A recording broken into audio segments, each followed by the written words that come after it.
Ek is Marina Tennyson, outeur en stigter van Briljante Breintjies. Ek wil net gou kort vir jou vertel hoe Briljante Breintjies tot stand gekom het, waar hy lewe gekry het. Van dit ek kan onthou het ek 'n ongelooflike passie vir babas en kinders gehad, veral die voorskoolse kleuter. En dit is ook hoekom ek gaan pre-primêre onderrig studeer het by Tikkies. Ek het ook my honneurs voltooi in leerondersteuning, voorligting en berading. Dis die ou remediering wat jy dalk eerder van sal weet, wat jy saam met 'n ander rigting gesmelt het met so 'n bietjie beradingsagtergrond. In daai jare het ek besef ek het 'n geweldige hart vir kinders wat sukkel en dat ek 'n manier wil kry om amper die terapie te voorkom vir sekere kinders.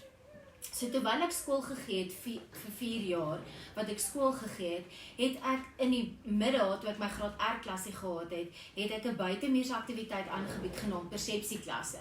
Omdat ek besef het as onderwyseres, daar's net nie genoeg tyd in jou dag om al die konsepte wat aangespreek moet word vir skoolgereedheid in te pas in 'n dag nie. En sekere kinders kort meer aandag. So daar het ek al so 'n bietjie gekrap aan die persepsie. Toe ons begin het met 'n gesin, het ek 'n franchise gekoop wat te maak of te doen gehad het met mamas en baba stimuleringsklasse, wat ek toe die voorreg gehad het om vir 10 jaar by my huis aan te bied. En in daai 10 jaar het ek ongelooflik baie geleer by elke mamma, elke baba en al die mense wat deur my hande gegaan het, wat baie keer terapeute was. So ek het 10 jaar so ondervinding in baba stimulering ingekry. En dit het my ook herinner aan die passie wat ek gehad het, nie net vir kleuters nie, maar wel ook vir babas. En ek het ook besef dat kinders alleenlik is nie net my passie nie. Ook die ouers as deel, die volle pakket is vir my 'n noodsaaklikheid. So toe het ek nou vir 10 jaar dit gedoen en toe ons jongste weergawe van ons gesin haar verskyning maak, het ons absolute geloofsbesluit geneem en besluit om my tak te verkoop, omdat ek besef het ek gaan nie al die balle in die lug hou nie. Ek gaan nie, want sy is 'n redelike laatlam, so toe het ons besef dinge gaan nie werk nie. Toe was ek vir 3 jaar by die huis met haar, voordat sy kleuterskool toe is. En in daai 3 jaar is die tyd wat Briljante Breintjies tot stand gekom het. Want ek het myself baie afgevra, wat moet ek nou gaan doen hierna? Ek het 'n ongelooflike passie vir kinders, maar ook vir babas en vir ouers.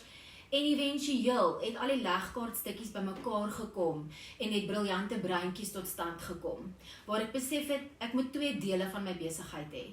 Ek moet 'n baba fase hê, want eintlik word dit baie keer so bietjie nagelaat.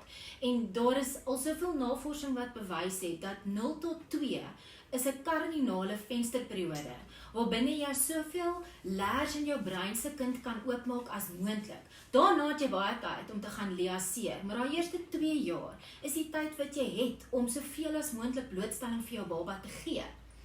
En ek het ook besef dat daar baie mamas is nie by die huis nie. Hulle moet gaan werk, hulle kinders is in 'n kleuterskool.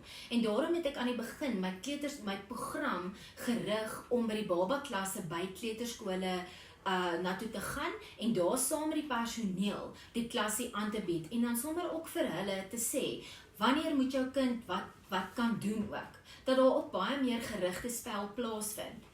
En dan die verdere stukkie is dan die dubbel R'e en R'e waarop ek absoluut fokus net op auditiewe en visuele persepsie. Auditief en visueel is dit wat jy hoor, dit wat jy sien. En dit is die grondslag van jou lees- en skryfvaardighede by 'n kind. As daai vaardighede nie goed genoeg ontwikkeld is nie, kan ek jou brief gee, gaan jou kind sukkel met lees en skryf. En dis daai konsepte wat ek sê, wat daar aangeraak word by die skole, maar vir party kinders te min is. En dis daai deel waar my passie lê. Remediering is baie wyd. En dis nie ten volle my passie nie, hierdie deeltjie is my passie, en ek voel, 'n mens kan dit reg speel met 'n kind. 'n Kind leer die beste, deur sy liggaam deurspel op 'n baie natuurlike manier, sonder dat hy bewus is van die feit dat hy in 'n terapie situasie is. So dit is waar my besigheid tot stand gekom het. En toe nou met COVID-19, wat ons besef het, die skole gaan dalk langer toe wees as wat ons gedink het ek begin dink, dalk is daar 'n plek vir 'n digitale platform. En hoe meer ek daaraan begin dink het, hoe meer het ek besef, ek kan soveel meer gesinne, soveel meer mamas en kinders bereik op hierdie manier en my passie met julle deel en dit bring nou vir my alles bymekaar want nou voel dit vir my het ek ook kontak met die ouer, nie net die kind nie.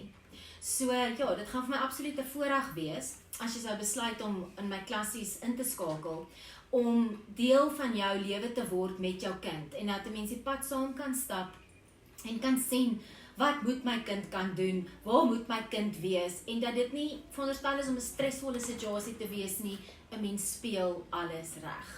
So, baie dankie.